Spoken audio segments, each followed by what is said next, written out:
Hey, what is up guys, it's Cloud here, back with you today, bringing you round 2 of the Pokemon Online YouTube tournament. Today I've got a real treat in store for you, since our battle is going to be between Finchinator and Afro Smash.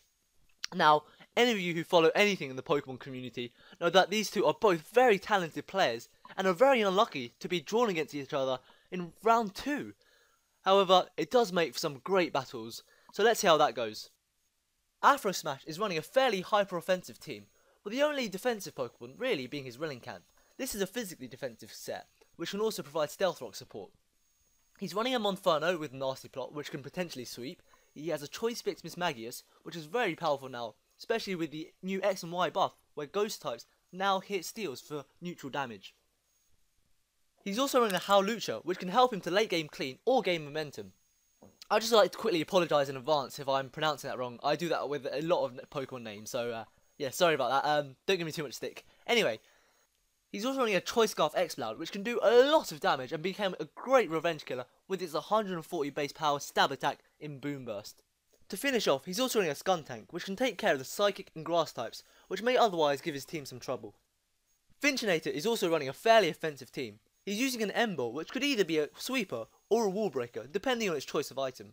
He's running a Kangaskhan, which is a great revenge killer thanks to its Fake Out. Rounding off the offense, he has a Simisage, which could either be Life Orb or Choice Specs, probably used as a Wall Breaker, as well as a Yanmega. The set is unrevealed in the game, however I would hazard a guess at a Life Orb Speed Boost Sweeper. Defensively, he's running a core in the form of Gabite and Wartortle. Gabite being able to set up Stealth Rock, while Wartortle being able to spin away any hazards. They also have decent type synergy with each other. Looking at how the teams match up, Finchinator is not running a Flying Resist, therefore Afro's Howlucha could be a key player in this game. Also, Afro's Explorer is capable of outspeeding a good portion of Finchinator's team with the Choice Scarf.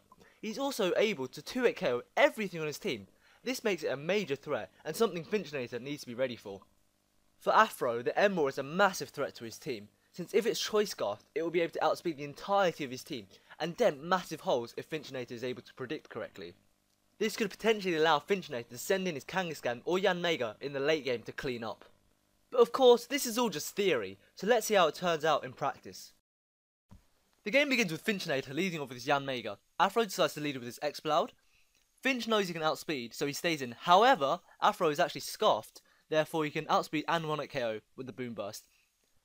Finchinator is going to send out his Ember, and from the way he switched that in, we know he's scarfed, because he's trying to go for the revenge kill, obviously. Afro switches into Relicanth, not wanting to risk the misprediction with Mismagius, and also, since his Relicanth is physically defensive, he can survive a 2-hit KO and set up to the Stealth Rock. Finchinator is going to switch into his Gabite here, while the Relicanth goes for Waterfall. Finchinator is going to use Dragon Claw, however neither attack does very much damage, so both players take the opportunity to set up Stealth Rock. Remember that both players do have a way of removing hazards in the form of either a Defog user or a Rapid Spinner. The Relicanth is going to go for a Toxic here, knowing it can't do much with Waterfall, while Finchinator takes the opportunity to go for Earthquake, which does a respectable 40%, not enough to 1-hit KO, however the Relicanth will die after the Rough-Skin damage. Afro is going to switch into his Exploud, knowing he can outspeed with a Scarf and easily 1-hit KO with the 140 base power stab attack. So he does exactly that, he goes for the Boom Burst, easily taking out the Gabite. Finchinator is going to switch into his Ember here, knowing he can threaten with the Superpower, and that Afro no longer has a safe switch in since his Relicanth is dead. Finchinator predicts very nicely, he goes for the Flare Blitz instead of the Superpower, easily taking out Mismagius. Afro is going to switch here into his Skuntank. Finchinator doesn't want to lose his Ember, so he's going to switch out into his Wartortle, which is fairly bulky with the Eviolite. Afro goes for the Poison Jab, doing a respectable amount of damage. Finchinator here is going to go for a Scald, hoping to get a burn, however, it does not burn, therefore the Skuntank is going to be able to KO him with another Poison Jab. Finchinator is going to switch into his Kangaskhan here, he's going to go for the Fake Out, however Afro goes for the Monferno switch in, hoping to scare off the Kangaskhan with his fighting type attacks. The Fake Out does quite a lot to the Monferno, doing about 45, while the Vacuum Wave is not going to be nearly enough to KO him, only doing 44%. He's going to go for the Nasty Plot here, hoping to avoid Sucker Punches, but it doesn't matter since he's going to die on the next turn anyway. Afro is going to take the opportunity to switch into his Exploud, which is proving to be a very powerful revenge killer this game. Finchinator is going to switch into his Simisage, just sacking it out. And Afro's going to go for the Boom Burst. It gets a crit, however I'm not sure if that matters or not, since it's a very powerful attack. With a bit of deja vu, Finchinator does switch into his Ember, knowing he can take out the Exploud. Afro's happy to sack it out, since it's done its job, it's done a great job this game, and he doesn't really have anything on his team which appreciates switching into Ember directly. Afro's going to go into his Skuntank, then he's going to sack him out, knowing that after the Flare Blitz recall, and the aftermath damage, the Ember will also go down. Finchinator is down to his last Pokemon here, his Kangaskhan, so he's making his last stand.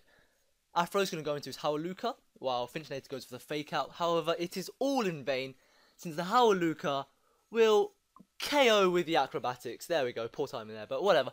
Anyway, that's the end of the game. So congratulations to both players for such an amazing battle. Of course, as I mentioned earlier, they're both very talented players, very unlucky to be drawn against each other. However, things like that will happen in a knockout tournament where there aren't any seeded players. For those of you who are interested, Afro Smash went on to win the third game and progressed to the next round of the tournament, so congratulations to him. Going back to the battle quickly, in my opinion, the MVP was the Exploud. It did a great job of revenge killing, switching after KOs and taking down the opposition with a very powerful Boom Burst. Finchinator was quite unlucky to lose his Yanmega so early on in the game, and had that not happened, the game could have progressed very differently since Yanmega is a very threatening sweeper. However, we'll never know for sure. Anyway, I've been Cloud7z, I hope you enjoyed this video, and I'll see you guys next time. Bye!